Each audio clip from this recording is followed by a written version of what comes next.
Fala pessoal, estamos aqui em mais um Anamidcast, agora num formato um pouco diferente, formato de entrevista. E o meu convidado de hoje é um parceiro de longa data aí do mercado digital também, que já passou por várias fases aí de empreender e pivotar o seu negócio, que é o querido Marcos Custódio, da Webpick. Hoje um dos principais representantes da Zorro aqui no Brasil, acho que inclusive na América Latina, né, Marcos? Na América Latina, nesse momento, a gente está numa grande jornada, tentando desenvolver o produto e o mercado enterprise aqui no Brasil. Bom, Marcão, para quem não te conhece, eu queria que você se apresentasse, mas antes de você fazer isso, eu queria que você que está nos assistindo, não deixa de seguir aqui o nosso canal, seguir a Anamid também no Instagram, anamid.oficial. A Anamid promove muito conteúdo, muita informação importante para ajudar você que contrata serviços digitais a saber um pouco mais sobre como contratar com qualidade e para você que está fornecendo serviço também, ampliar seu leque de oportunidades também em oferta de serviços. Marcão, e eu não podia deixar de me apresentar, né? Por mais que as pessoas me conheçam, né? Aqui quem fala é Rodrigo Neves, sou presidente nacional da Anamid, sou um dos fundadores da associação e também sou o CEO da Vitamino Web, que é uma produtora de tecnologia. E hoje sou o host aqui desse papo aqui com esse querido amigo chamado Marcos. Marcos, conta um pouquinho agora da sua trajetória, da sua experiência aí, pra gente começar esse papo gostoso. Bom, bacana. Primeiro, agradecer essa abertura, né? Esse espaço pra gente poder falar um pouco. Você me conhece, sabe que eu não gosto muito de falar sobre mim, mas eu vou tentar fazer aqui um pupurri de tudo, tá? Então, eu diria que naturalmente sou um profissional de tecnologia. Eu vejo o tempo passar, né? E hoje eu posso falar assim, já trabalho há quase 20 anos nessa área. O tempo passou, cara, porque há um tempo atrás eu falava, 10 anos. Esses 10 anos passaram assim como... Voando, né? Como se passa o tempo do relógio, né? E... Bom, eu trabalhei bastante tempo com infraestrutura. Meu primeiro emprego foi com infraestrutura. E em determinado momento, resumindo a história assim, eu decidi empreender. Voltado para a infraestrutura, segurança da informação. E, tivemos ali alguns aprendizados naquele momento. Eu tinha, 20 anos, né? E, cara, o que foi acontecendo, né? Eu percebi que o CNPJ, ele mantém o mesmo. Mas as coisas que a gente vem fazendo no decorrer da jornada, eles foram mudando, né? Então, eu diria que quando eu abri meu primeiro CNPJ, era 100% voltado ao que eu fazia naquele momento, né? Então, era trabalhos relacionados à infraestrutura de redes. Meu último grande projeto foi a implantação do 4G aqui no Brasil. Então, já faz algum tempinho já. Esse foi meu último grande projeto com essa empresa. Então, eu abri meu segundo CNPJ e comecei do zero no marketing digital. Então, naquele momento, a gente não se conhecia ainda. Era uma agência comum, como você conhece. Naquele momento ali, ofertando serviços que hoje eu chamo de commodities, né?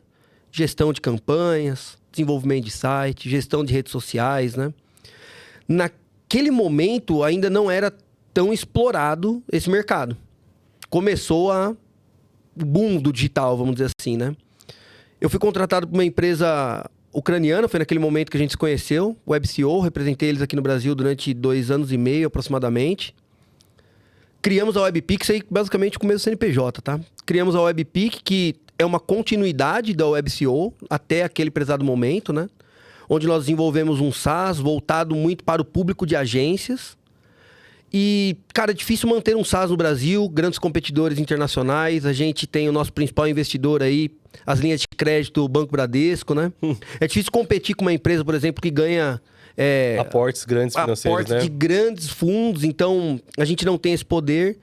E desde o dia zero, independente de todas essas variáveis que a gente já teve, né? A gente usou a Zorro como a nossa plataforma de gestão de leads, de gestão de projetos, o nosso e-mail, o nosso armazenamento de arquivo. E eu diria que de 4 anos para cá, nós mudamos o nosso negócio do SaaS e voltamos 100% para o serviço. Para o digital, só que não atraindo demanda, mas organizando demandas de várias áreas das empresas. Foi aí que eu diria que começa a nossa história com a Zorro aqui no Brasil. Muito legal. Uma coisa que é muito interessante de destacar que hoje o digital vive um momento muito complexo por conta da IA e muitas plataformas existentes, muitas plataformas low-code, no-code, que elas potencializam muito, né, a execução de atividades, mas elas comoditizam, né, cada vez mais os serviços também. Então, o que tem que se destacar é a personalização, a customização, o atendimento, a forma como você faz as coisas. E hoje, as agências digitais precisam, né, como você fez há muito tempo atrás, mas hoje está muito mais evidente, se reposicionar como empresas no mercado, porque senão, né, essa onda de tecnologias emergentes vai sobrepor os serviços que eram antigamente bem consolidados, entendeu? E eu vejo que você fez isso constantemente, né? Eu acompanhei muito a questão da WebCO, né? Quando você representava, né? Acho que nessa época a gente se conheceu. Exato. Aí você teve um insight de criar a sua própria WebCO aí, criando com recursos diferenciados, né? Com um nicho específico, que foi a WebPick, onde eu, inclusive, usei a ferramenta em alguns momentos, ferramenta fantástica. Você até criou novos componentes, né? Exato. Não era nem uma ferramenta apenas de SEO, né? Era uma ferramenta de como fosse componentes que ajudam a agência a gerenciar o marketing digital ali do cliente, né? E daí, recentemente, eu vejo um boom, né? Da sua empresa, assim, ganhando cada vez mais mercado, num formato que muitas vezes não apostam, né? Que é o formato de você representar uma empresa que tem uma capilaridade, né, tem um nome internacional, né, e apostar nisso, né? Eu vejo que existe muito isso no e-commerce. Quando você tem você é um parceiro de e-commerce e você representa as plataformas como VTEX, Novenshop, Jet, Tray e muitas outras que existem, e você vira um grande parceiro e você acaba sendo um representante, né, assim dizendo. Mas nos outros modelos, né, a gente não vê isso muito acontecendo. Entendeu? E interessante como você conseguiu se destacar. Eu trago um pouco, por exemplo, um paralelo a um concorrente direto aí do Zorro, que é o Google, né? O Google ele tem uma gama de aplicativos e funções que o Zorro também tem. Só que a gente não vê hoje, eu não vejo mais tanto partners de Google implementando, e apesar que existem, mas implementando o Google Workspace, essas coisas, como eu vejo no Zorro. Entendeu? Lá atrás, na época que eu tinha um operador de telecomunicações, eu tive que contratar um partner para implementar. Olha que interessante, um Gmail corporativo, explicar como é que a gente podia usar melhor o Google Drive. Isso, sei lá, há 10, 12 anos atrás, 15 anos, não é muito tempo, né? Mas alguma coisa mudou, né? Mas eu não vejo mais isso hoje. Mas para o Zorro existe. E tem mercado? Como é que tá isso aí? Bom, primeiro, né? Assim como a WebPick, existem pelo menos outros 50 parceiros aqui no Brasil da Zorro, tá? A Zorro é uma multinacional indiana, tem, sei lá, 60 aplicativos com a marca Zorro e mais uns 60 com a marca Manage Engine, então tem um ecossistema muito grande para ser explorado, né? Alguns aplicativos, eles são auto-implementáveis. Eu não preciso de uma WebPick para tocar essa implementação. Outros já demandam um pouco mais de esforço, tem regra de negócio, desenvolvimento, né? Pegar um paralelo assim, ó, planilha, não precisa de implementação, né? Você pode usar lá o Zorro Sheets. CRM, muito provavelmente você vai precisar de uma implementação para tornar o CRM de acordo com a sua regra de negócio. Então, onde que a gente tem aqui um grande ponto, eu entendo que é um diferencial WebPick nisso, tá? Primeiro, selecionar bem os aplicativos que nós dedicamos nossos esforços, né? Então, de uma gama de 60 aplicativos, eu não vendo 60 aplicativos. Eu vendo os principais, que são aplicativos que realmente vão fazer diferença no negócio do cliente. Exato. E assim, ó, e qual é o tipo do cliente que nós estamos interessados em atender? Porque a Zorro é uma solução que ela vai atender do e-commerce da minha tia, que é ela sozinha, que ela pode ter o seu e-mail gratuito, pode ter o seu CRM gratuito, até uma grande corporação, onde eu vou ter lá, por exemplo, 3 mil usuários utilizando isso na sua operação de vendas, integrado com atendimento, integrado com marketing. Então, a Zorro ela é muito, assim, popular, ok? Para pequenas empresas. E aqui no Brasil a gente está focando muito, nós, WebPick principalmente, no segmento Enterprise. Porque a gente encontrou uma grande brecha, eu diria, dos outros players que já são líderes de mercado, que já têm as contas, e a gente encontrou a posição do desafiante como uma posição que a gente consegue abrir novos mercados. Ou seja, quem são os nossos principais concorrentes hoje a nível de tecnologia? Salesforce, Zendesk e Google. Salesforce para vendas, Zendesk para atendimento, Google para colaboração. Esse aí é um ponto. E o Zorro une tudo. Exato. Aí a Zorro ela tem os aplicativos. Então, quando eu falo lá Zendesk, eu tenho o Zorro Desk. Quando eu falo Salesforce, eu tenho o Zorro CRM. Quando eu falo Gmail, eu tenho o Zorro Mail. E aí existem aplicativos Zorro alguma coisa para qualquer coisa que você imagine. Assim, ó, tem muita coisa. E coisa sendo lançada diariamente, assim, ó. Tem um aplicativo que vai ser lançado em breve chamado Quartz. É para times de desenvolvimento coletarem logs dos seus usuários sem a necessidade de uma intervenção técnica. Aí tem um outro cara lá, novo também, tá? QEngine. É uma ferramenta de teste para você poder testar as suas aplicações que você publica e você quer verificar se um fluxo determinado ele está funcionando. Você não pedir para uma pessoa, vai lá, clica naquele botão, coleta o log. Essa ferramenta faz esse papel para você. Então, lá tem muita coisa. Alguns desses aplicativos, eles cabem muito bem no mercado brasileiro. Outros ainda não. Vou dar um exemplo. Zorro Books é uma solução financeira similar ao Conta Azul, por exemplo, tá? Só que ele ainda não está integrado com o Pix de maneira nativa. Ele ainda não está integrado com o boleto. Zorro o quê? Zorro Books. Books. O nome não é muito bom, né? Aí a nomenclatura a gente deixa a cabo dos indianos, né? Mas é um aplicativo que ainda não está preparado no mercado brasileiro. Entendi. Quando a gente olha para o e-mail, eu digo que e-mail é e-mail. Seja Office, seja Google. O grande problema de e-mail que eu vejo hoje, né? E-mail é igual hoje em dia energia, né? Você só percebe que você está pagando falta. E tem quando falta. Então, o Google, eu uso o Google, né? E, cara, sei lá, desde quando a Vitamina Web existe, é Google, né? E eu lembro poucas vezes que ele ficou indisponível. E também não ficou um dia inteiro, ficou algumas minutos ou horas indisponível. Causa um grande impacto, mas é igual a energia, né? Quando ela falta, né? E tudo mais. A minha dúvida sobre isso, Marcão, por exemplo, eu tenho um apego muito grande com o Google, mas no que diz respeito, de verdade, ao e-mail. Por conta disso, sabe? Funciona muito bem. Se eu quero ir para o Zorro, mas eu não quero levar meu e-mail, eu quero usar o resto dos apps, é bem integrado? Ou tem que usar o e-mail para você conseguir se integrar bem com outros apps? Não. Novamente, né?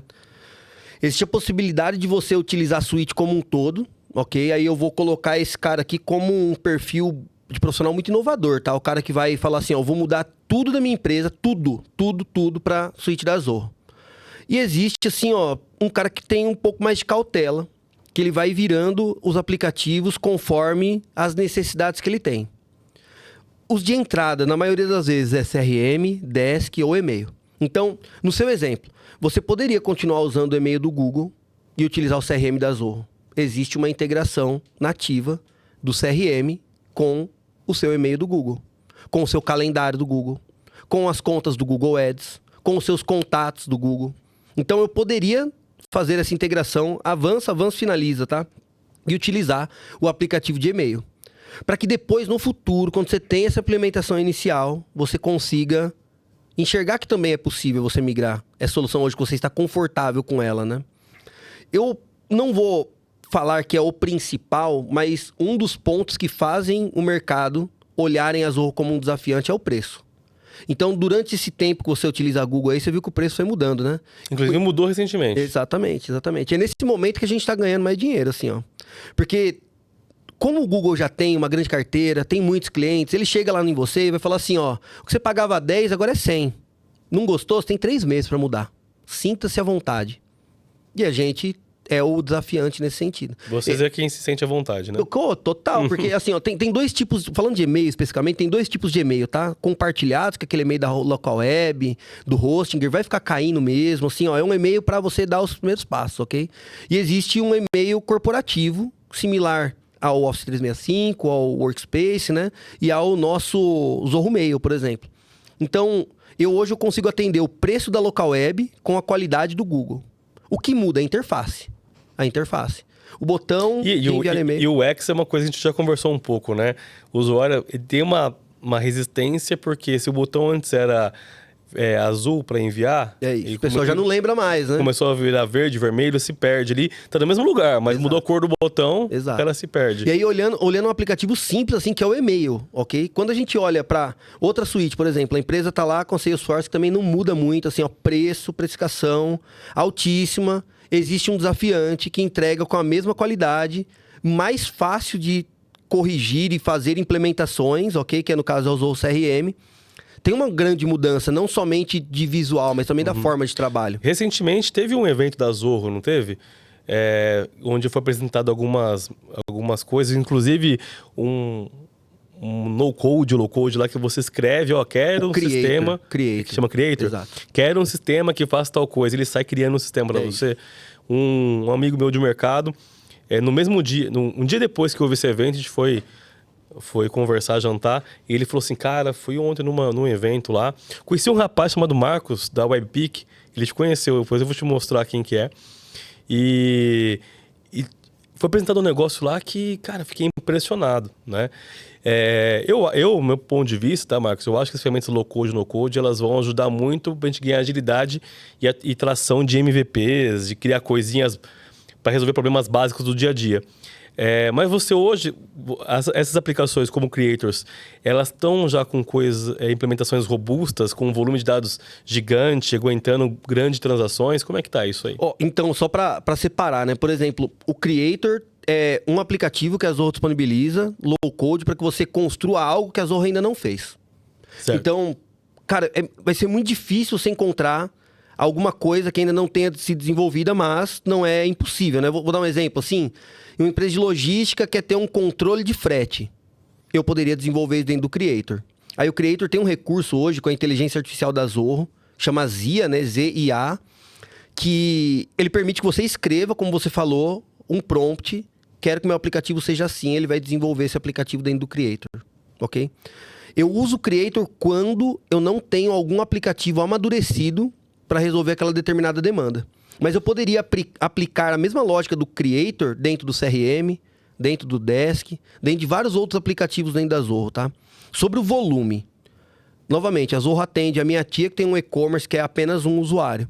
E grandes companhias. Aqui no Brasil, o maior usuário da América Latina de CRM é nosso cliente. O consórcio Embracon tem aproximadamente 3 mil usuários usando simultaneamente e linhas, assim, na casa de milhões. É um sistema que até o prezado momento... Mas esses sistemas, essas funções, elas são especificamente para usuários do Zorro ou para usuários que se chamam como usuários de portal, né? Que são para os clientes externos que não necessariamente têm uma conta Zorro? No Creator você pode criar... No Creator e no CRM, inclusive, tá? Você tem um usuário licenciado, aquele cara que você paga, ele vai ter acesso pleno na ferramenta. Ou você pode criar um portal de acesso para ele, isso funciona para o CRM e para o Creator, com acessos limitados, vamos colocar assim, tá? É uma licença mais barata, mas que permite que ele tenha uma interação inicial ali com uma interface que você gostaria de compartilhar com ele. No caso da Embracon, são 3 mil usuários licenciados. É só o pessoal que trabalha lá. Mas eu tenho empresas de tecnologia que eles têm parceiros, que eles são distribuidores, na verdade, né? Eles têm lá os seus revendedores abaixo. Esses revendedores utilizam uma área dessa de portal. A empresa não precisa que ele entre lá e edite um registro, que faça conta, que gere orçamento, mas ele precisa que aquele cara registre uma oportunidade dele. Ele pode usar ou o portal do Zorro CRM ou o Creator para disponibilizar isso com um licenciamento bem menor do que o licenciamento do usuário pleno, ok? E, cara, é muita regra de negócio, tá? O que eu posso dizer para você é assim, todo cliente tem uma dor igual, relacionada a vendas. Quando a gente chega lá em vendas, a gente vai ver assim, ó, que duas agências, elas vendem o mesmo serviço, da mesma forma. Só que na hora que a gente vai olhar nas particularidades dessa venda, cada uma faz de uma maneira diferente. Aí eu tiro o crachá pra falar isso, tá? Eu gosto da Zorro porque é possível você não, que você sabe programar, né? Mas nós, meros mortais que não programamos, fazer essas customizações sem muito esforço. E aí, para um cara que desenvolve, que tem aí o conhecimento que a gente chama aqui de Pro-Code, você consegue fazer muito mais ainda dentro dessa solução e criar customizações assim, ó. Eu não encontrei um limite ainda, eu falo assim, ó, isso aqui eu tentei customizar e não consegui. E aí tem de vários tipos. Legal. Ó, no caso do e-commerce, assim, ó, imagina, uma integração com o Zorro Desk. O cliente que tem um e-commerce na Vtex, ele manda um e-mail lá para o meu atendimento reclamando que o pedido não chegou. Eu tenho uma integração que ele vai mostrar exatamente se o pedido está em atraso. Para o operador já saber e não ficar perguntando qual o pedido, qual o problema, onde que está esse status, né?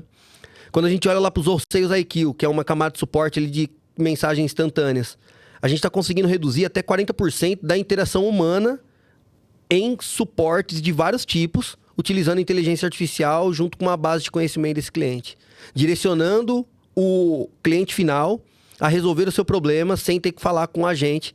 Então, a inteligência artificial embarcada nesses produtos, ela deixa a solução muito mais poderosa. E aí, o céu é limite, a criatividade é o nosso limite, eu diria, né? Você recentemente esteve lá fora na Zorro, né? E acompanha bastante o mercado digital. Quais são os pontos que você enxerga aí de grandes tendências? Grandes não, porque hoje em dia o que é uma grande tendência amanhã já não é mais, né? Mas o que você enxerga de caminhos possíveis aí para as agências começarem a pensar? Porque você com certeza, por questões de oportunidade, você foi se encontrando no mercado, né? Você teria alguma dica, algum cenário que você está desenhando aí? É que na real não é só oportunidade, né? A gente olhar também para o nosso negócio e pensar assim, ó, será que eu vou conseguir ganhar mais dinheiro fazendo sempre a mesma coisa? Esse aí é um ponto. E aí, às vezes a gente pensa assim, mas tem...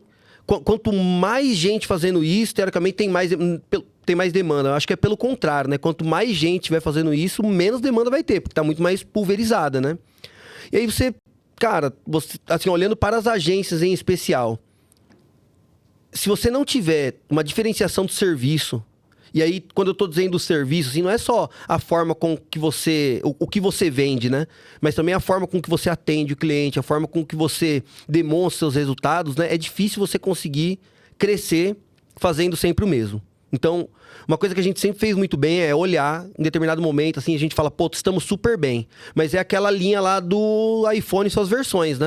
Então, teve lá o pico de venda do iPhone 16, daqui a pouco começa a cair e lança o iPhone 17. Lança o iPhone 18. E essa curva de vendas, ela se mantém com novos lançamentos, né?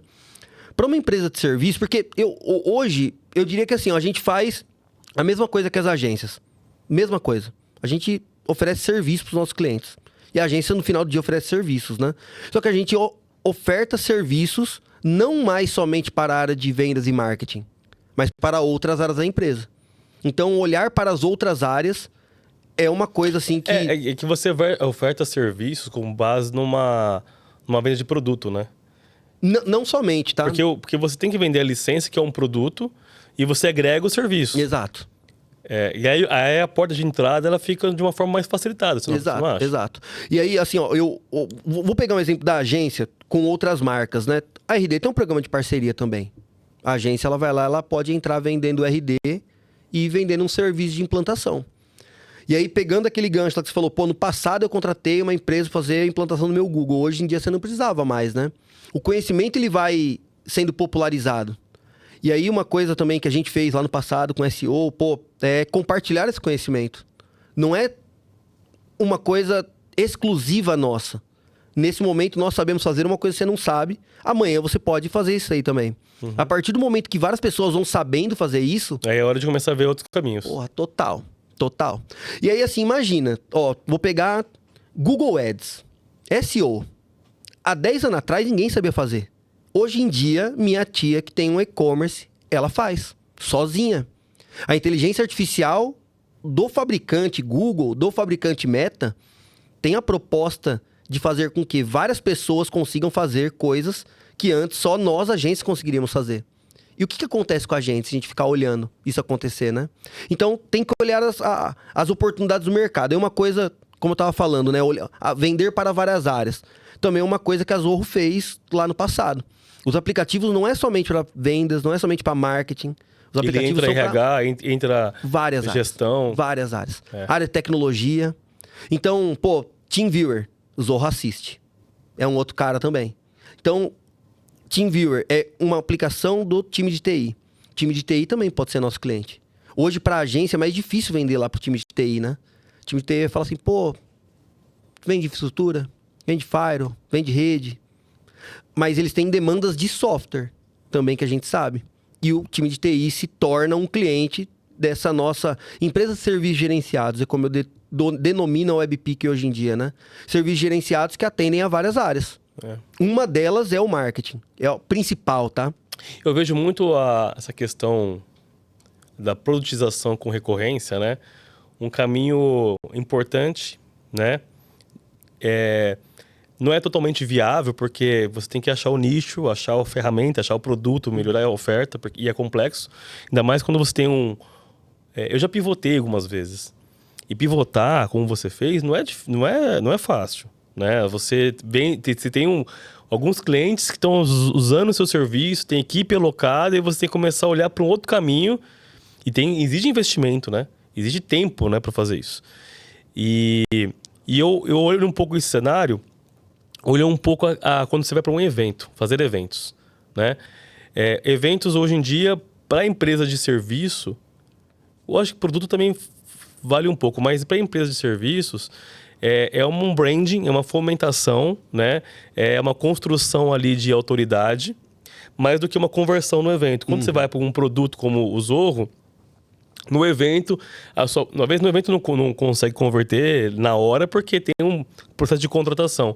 Mas a geração dos leads lá como porta de entrada é muito maior, não é não? Não, com certeza. Evento é uma coisa que nós apostamos muito, a Zorro aposta muito também, só que é uma plantação, longo prazo. Nos dá o reconhecimento, por ser um desafiante, a gente precisa estar presente em todos esses lugares. Por nós sermos uma empresa pequena também, então a gente não é a Accenture. Não é uma empresa tão popular quanto a Accenture. A gente precisa provar o nosso valor e os eventos são muito importantes para isso. Só que eu diria que o evento é um mal necessário. Porque se eu não estou no evento, ninguém me conhece. É muito mais difícil de eu conversar. Ou pode estar seu concorrente. Exato. E aí assim, o concorrente está no evento. Isso é um fato. Então, nossa obrigação é estar presente lá, sabendo que não vai gerar conversão. No evento, mas que a gente tem que fazer um ótimo trabalho do pós-evento, né? Que esse aqui eu acho que assim, é o grande esforço que a gente tem. Uma boa estratégia também para evento também, não é apenas o pós, né? Eu faço muito evento e eu trabalho muito pré. O pré, muitas vezes, ele é mais importante às vezes do que o pós para uma conversão de curto prazo. Porque no pré-evento, você convida e leva e instiga as pessoas já provocando sobre o que você tem a demonstrar. Quando ela vai no evento, ela te conhece e você tem aquele, às vezes, o contato que você não teve antes do ao vivo, de mostrar, do pegar na mão, de tomar aquele café e conversar, aí você aumenta a probabilidade de fechamento, né? O pré-evento. Porque o pós, você é o cara que você quer ver. Às vezes a gente te conheceu naquele momento e vai ter também a curva normal, né? Eu uso muito pré.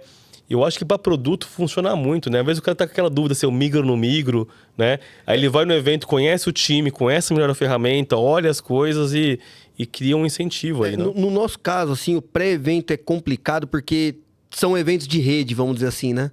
Então a gente compra o evento lá, um VTEX Day da vida, assim, que todo mundo vai conhecer.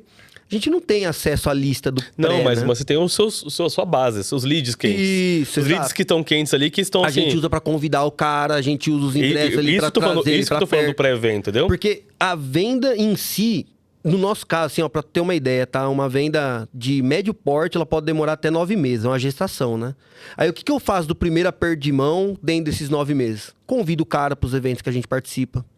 Depois que ele pegou na nossa mão ali, que ele vê que não é aquela relação fria, a gente sempre tá muito próximo dos clientes e dos prospects, vamos colocar assim como um todo, né? A relação que eu tenho pessoalmente com você é a relação que eu tenho com os clientes no final do dia. Todos os clientes, eles são mais que clientes, eles acabam virando nossos amigos por conta dessa proximidade.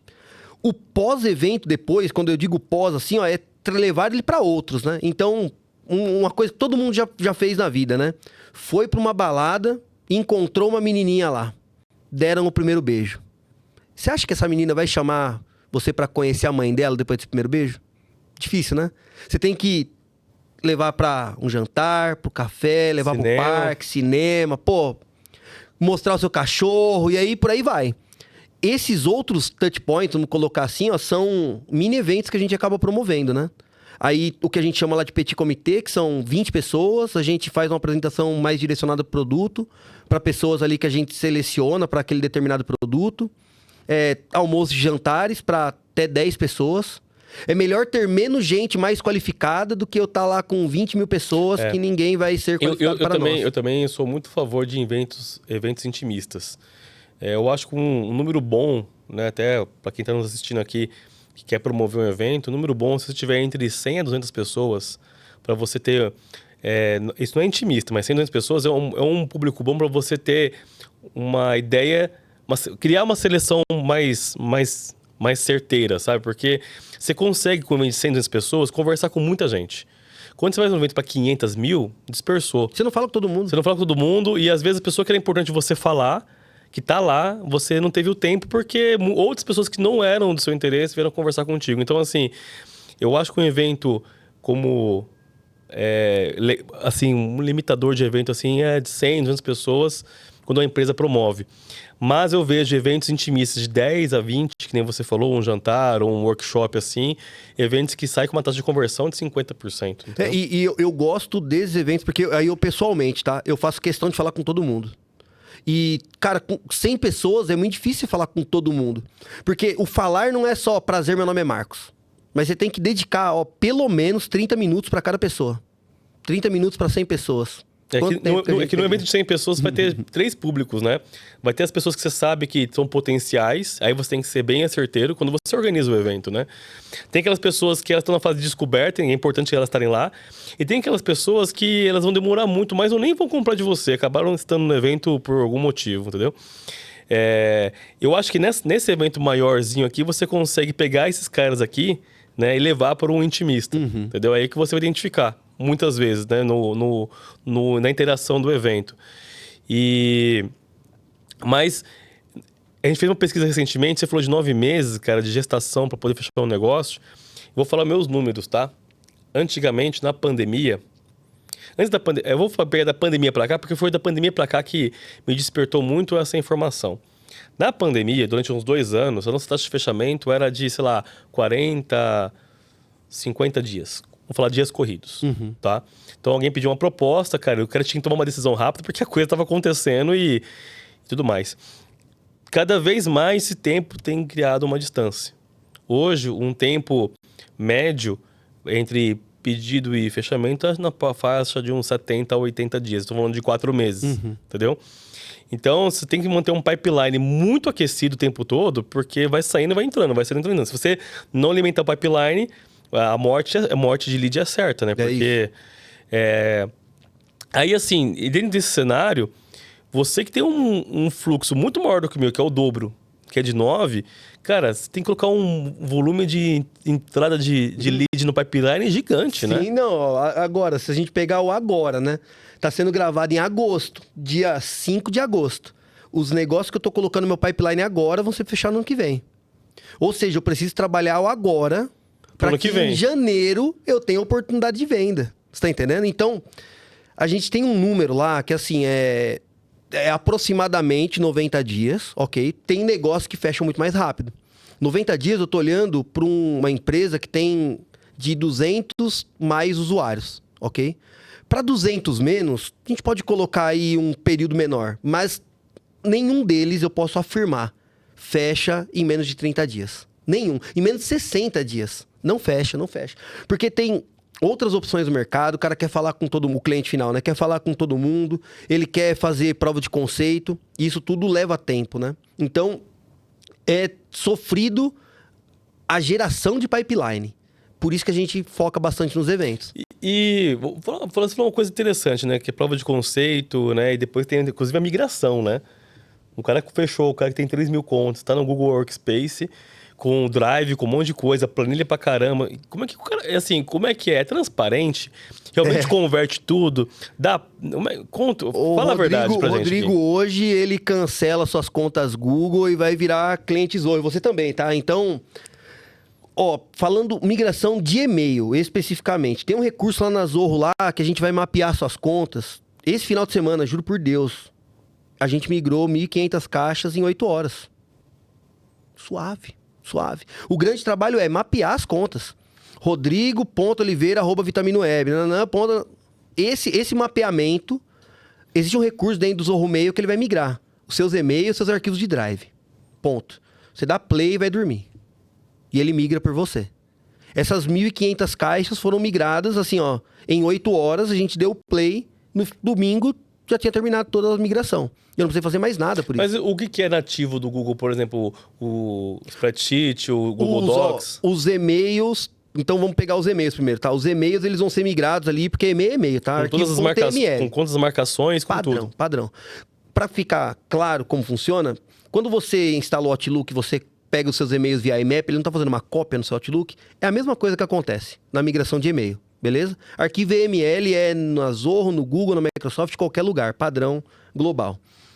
Quando a gente olha para a migração do Drive, Excel tem o .xls, né? O Google Sheets tem um outro padrão. A Zorro também tem um padrão dela. Esse migrador, ele converte os arquivos para o formato Zorro também.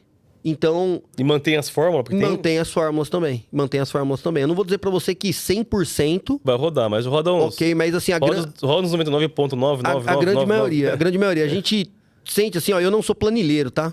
Mas o cara planilheiro, ele fala assim, ó... Isso aqui não é o Excel. E ele tem razão. É um editor de planilhas. O Excel sempre será o Excel. O PowerPoint sempre será o PowerPoint, entendeu? Mas... Nesse momento, as formas de configurar, tanto no Google quanto na Zorro, ou qualquer um que nasça, vai partir desse padrão que foi criado pela Microsoft lá no passado, entendeu? Então, para a migração de e-mail e de arquivos de drive, transparente, sem dor. Só combina uma data. Esse cliente em especial, ele falou assim, ó, eu preciso que seja migrado hoje. É possível? É possível. Migramos. Tá usando. Saiu na sexta-feira com o e-mail dele, segunda-feira começa com o Zorro. Vai assumir, cliente, a bomba de falar para seus usuários que mudou? Eu assumo, eu dou o suporte. Tá alinhado. Deu play na máquina, acabou. Migrado. Agora, se você for olhar a migração de um CRM, aí já é um pouquinho mais difícil. Uma ferramenta de atendimento, aí já é um pouco mais difícil. A gente teve, no ano passado, uma grande migração da Urb. Vocês devem lembrar dessa empresa, não existe mais hoje. Eles tinham mais 6 milhões de casos abertos, assim, ó. Uma base lá de 24 milhões de pessoas. Aí, para migrar isso, esse legado, aí já é diferente. Tem que ter um padrão de layout, precisa de uma interface lá com a Índia que nos apoia nesse sentido, você entendeu? Mesma coisa para CRM. Migrar sistemas é mais complexo do que... Migrar o e-mail. O e-mail é muito simples, tá? O e-mail é muito simples. O e-mail é tranquilo. Minha preocupação mesmo era as questões de drive e tal. Mas é interessante, cara. É interessante a pessoa saber que tinha essas possibilidades, né? A gente fica muitas vezes... É uma coisa que eu quis trazer aqui de propósito, uma provocação, até para o nosso associado aqui da Anamid e para o mercado digital também, saber que existem alternativas que se consolidaram no mercado, que não é apenas a Microsoft e o Google. Também temos agora o Zorro como uma grande opção de workspace aí, com mais funcionalidades às vezes do que essas ferramentas têm. Mas a questão também, assim, tem gente que precisa somente do Google mesmo, vai bem. Tem gente que precisa da Microsoft e vai bem. Tem questões de compliance mundial também. Só que tem hoje a possibilidade de ter outras empresas agregando valor e escalando possibilidades de soluções como a Zorro tem. E eu te chamei aqui porque realmente me impressionei com o que a gente conversou outro dia sobre a Zorro, né? Inclusive nós estamos analisando ver o que a gente pode utilizar, porque... E nós usamos lá várias suítes diferentes, né? Google, Gira, Slack, enfim, várias. A gente paga um pouquinho para cada um, né? E às vezes elas não se conversam. Para elas se conversarem, tem que ter uma integração, né? A gente quer construir algumas coisas diferenciadas aí. E a gente abordando, né? Falando um pouquinho isso contigo, você falou assim, cara, o Zorro já para fazer tudo isso. Então despertou o interesse da nossa parte ali. A questão principal que eu acho, Marcos, é que o empresário hoje, né, eu vejo ele muito na inércia, o empresário digital. Eu acompanho muito, né? Eu converso com muita gente, as pessoas não sabem o que fazem, para onde que ir, né? E às vezes, é necessário neste momento, e é um ponto que eu quero chamar a atenção para vocês, você tem que revisar hoje sua suíte inteira, né? Quais ferramentas que você usa, seus processos. É importantíssimo revisar os processos. Os produtos que ele vende. Produtos e serviços. Qual a percepção do cliente? Porque às vezes eu posso, assim, ó, o meu serviço é o melhor. Só que o cliente não gosta. E pode ser que daqui a uns 6 meses ele não exista mais. Pense nisso, né? Com a IA e tanta coisa sendo lançada. Redação de conteúdo. Vocês lembram da Rock Content? Todo mundo vai lembrar. Meados de 2017. Boom, Quem né? é a Rock Content hoje em dia? Vocês ouvem falar de Rock Content hoje em dia ainda? Ainda existe, mas não com o mesmo... Que é o que a gente fez no final do dia. Porque ó, a Rock Content ganhava dinheiro explorando o trabalho do redator. Pagava 10, cobrava 300. A inteligência artificial chegou. Eu escrevo lá pro chat GPT. Me dá um conteúdo. Para a parte de conteúdo, né? Em especial, eu acho que conteúdo ainda é uma coisa extremamente importante e necessária e rica. Só que conteúdo raso, né? Aqueles conteúdos... Que é esse que eu tô falando. Esses conteúdos rasos, a IA vai fazer. Acabou. Mas conteúdo relevante e novo... Um humano ainda é muito importante. Exato. É muito importante. Porque a IA ela vai gerar com base... Ela assim, genérico. Ela vai gerar com base no que ela conhece. Agora, assim, nós temos que produzir conteúdos novos para ela, inclusive, nos referenciar. Né? Ontem estive numa entidade do mercado, que não posso abrir o nome aqui, né? Porque é um assunto ainda delicado, né? Que a gente estava debatendo sobre a IA generativa está começando a analisar a forma de colocar advertising dentro da generativa. Por quê? Porque o search está caindo, né? O Google tem um recurso agora lá, IA Max, né? Que ele já pega com inteligência artificial aquela primeira headline do anúncio e converte ela basicamente na busca do seu usuário, né? Só que daí, assim, qual que é o ponto, né? Ela tem que identificar que é uma publicidade, né? E, assim, eu acho que ainda é uma coisa embrionária, né? Não é todas as IAs, mas Copilot, Gemini, GPT, DeepSeek e muitas outras, elas vão começar a utilizar a parte de mídia de uma forma de fazer remuneração também, em algum momento, né? Agora, como elas vão fazer isso de uma maneira que seja não tão invasiva, né? E que os usuários não deixem de usar, né? Ou tenham desconfiança no uso, né? Aí é uma questão que eles devem estar estudando muito. Mas uma coisa é fato, tá? A inteligência artificial vai acabar derrubando alguns serviços dessas agências. Mas voltando aqui lá, eu acho que assim, é o momento do empresário ele sair da bolha e começar a fazer mais networking, estar mais em eventos e conversando com seus pares, que são outros empresários, só que em algum momento não são seus concorrentes, revisar processos, revisar suíte, revisar produtos e serviços, entendeu? E revisar, mais do que tudo isso, o modelo de negócio. É isso. Porque o digital está mudando, né? E tem muitas ferramentas como a sua que poderiam, se ele participasse do evento, se ele conhecesse a ferramenta, abrir insights de oportunidade. Pode ser que eu não vou virar um representante da Zorro. Só que a Zorro tem um aplicativo ali, um produto dentro da suíte, que ele pode ser uma porta de entrada para eu apresentar uma nova solução para um cliente e abrir quebrar uma barreira ali, abrir um caminho e eu vou agregando outros serviços ali, entendeu? Então eu acho que assim, você como empresário você tem que começar a olhar um pouco mais as ferramentas, as suítes, experimentar. Tem um amigo, que inclusive eu vou falar, chama Jones, né?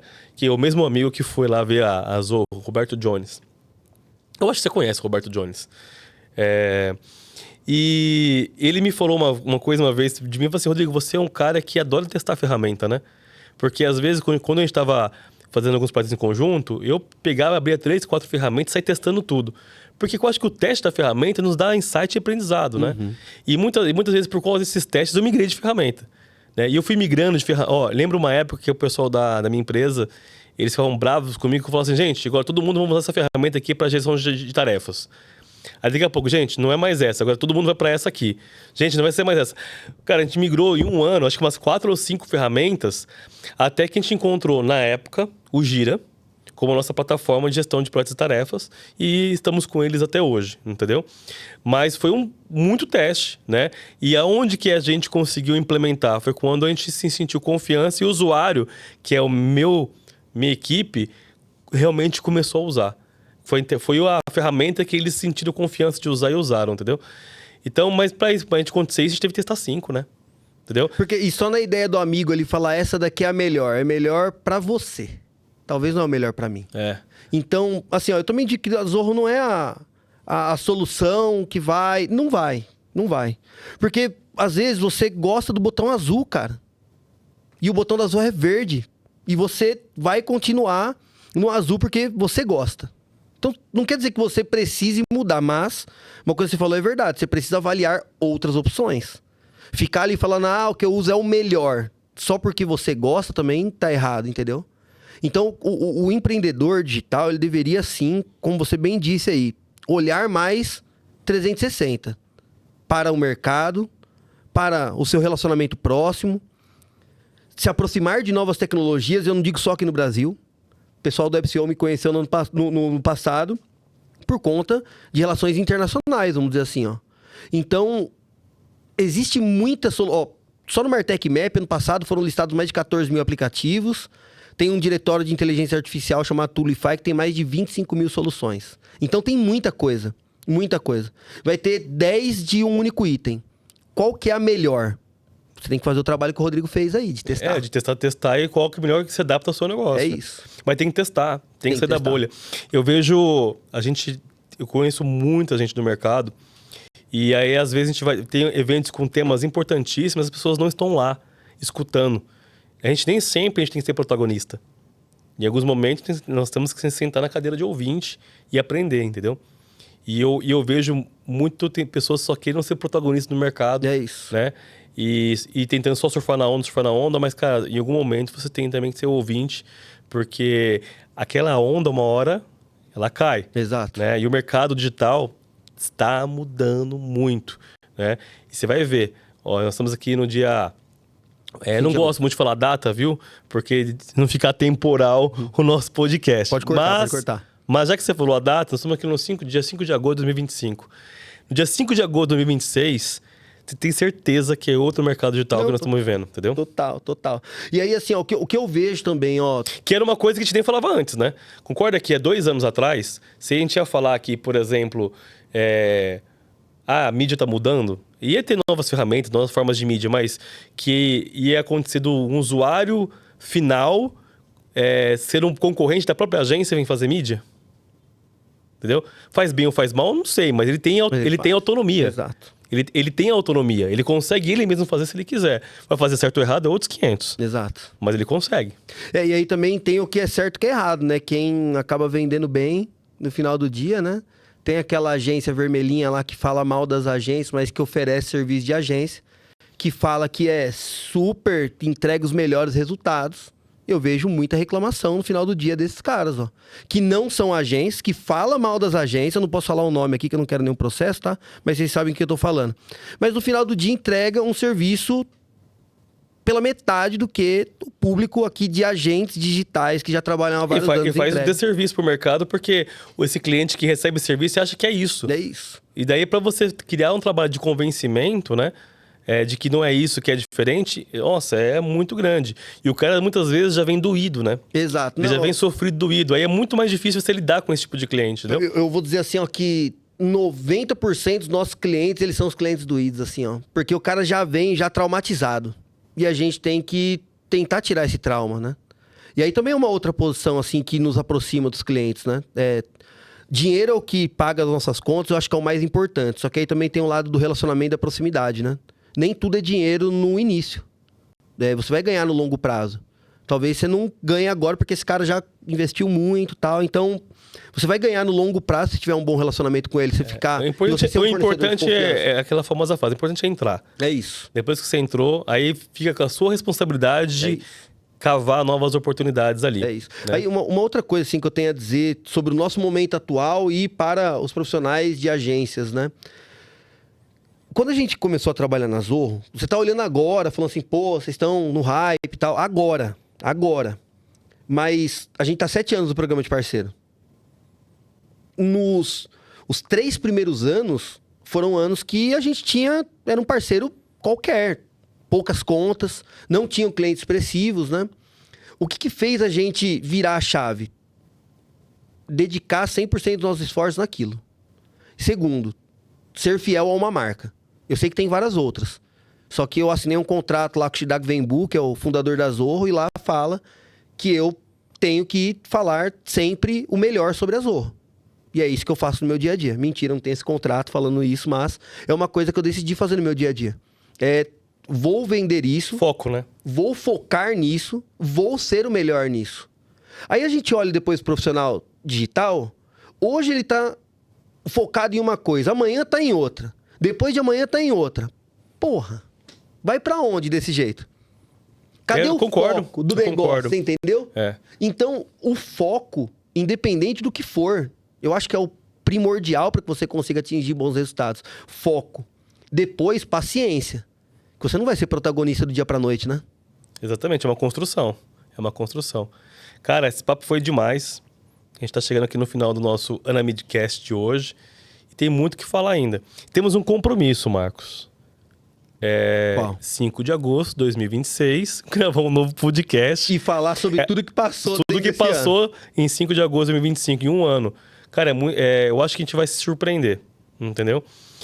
Nós estamos num momento de mercado, cara, que ele tá deixando muita pessoa de cabelo em pé e incerto. Tem muita empresa diminuindo, né?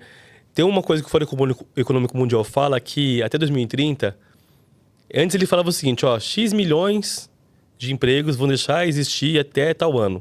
Por exemplo, eu acho que, se não me engano, era 23 milhões de empregos até 2025. O que é 23 milhões de emprego, mundialmente falando, num país que tem o Brasil que tem 220 milhões? Né? Se você diluir isso com um país que tem 1 bilhão de pessoas, não é nada, percentualmente falando. Mas quando agora o Fórum Econômico Mundial joga uma nota falando que até 2030, 1/4 dos empregos não vão existir, 1/4... ele não está falando mais de números, está falando de percentual. 25% dos empregos não vão existir. Então, você abre uma problemática muito grande que é de desemprego. E, ao mesmo tempo, por conta da IA, as empresas estão diminuindo. Então, essa é a consequência, né? Então, nós temos um desafio muito grande em encontrar nosso caminho aí no mercado e na humanidade aí por conta das IAs, que a gente juntos, vocês como associados de uma associação, e esse tipo de debate, ele é importantíssimo para a gente começar a refletir sobre o futuro. Porque a evolução está muito exponencial, está muito rápido. A gente pode acordar amanhã com alguma autorregulamentação de mercado ou com uma nova tecnologia que vai mudar todo o nosso cenário. Então, a gente tem que estar aberto à mudança. E assim, acabam alguns empregos, nascem outros, né? Existia Prompt Engineer há alguns anos atrás? Já é um cargo novo. Mas ao mesmo tempo que o Prompt Engineer... Eu não sei você, mas ao mesmo tempo que o Prompt Engineer ele apareceu, ele também está sumindo. Ele foi um cargo volátil ali, né? Porque hoje em dia todo mundo aprendeu, né? Naquela época tinha que saber muito bem fazer um prompt. Hoje, com pouco que você escreve, a inteligência está muito mais avançada, né? Mas enfim, nós temos um desafio aí. 5 de agosto de 2026, vamos conversar de novo. É isso aí. Tá bom? Conto com o convite. Muito obrigado, Marcos, pela sua participação aí. E para você que está nos assistindo, quer deixar um recadinho pro pessoal? Não, acho que assim, recado, pessoal, o que a gente falou aqui, tá? Foco, paciência e olhar para os lados, entendendo que a nossa melhor opção talvez não seja a melhor. Tenham outras coisas, existem várias outras coisas no mercado que podem agregar para nossa empresa e ter acho que essa humildade de pivotar. Pivotar tô largando meu filho, né? Tudo que eu construí até aqui, eu vou deixar ele de lado para que ele possa evoluir, né? Então, nem todo mal realmente é mal, né? A gente pode encontrar a cura a partir da doença, muitas vezes. Então, utilizar o todo e, cara, foco e paciência. Eu acho que essa daqui é minhas 2 palavras, tá? Muito obrigado, Marcos. Muito obrigado mesmo. E para você que está nos assistindo aí, não deixe de seguir nosso canal, seguir a Anamid no Instagram, anamid.oficial, e até o próximo Anamidcast.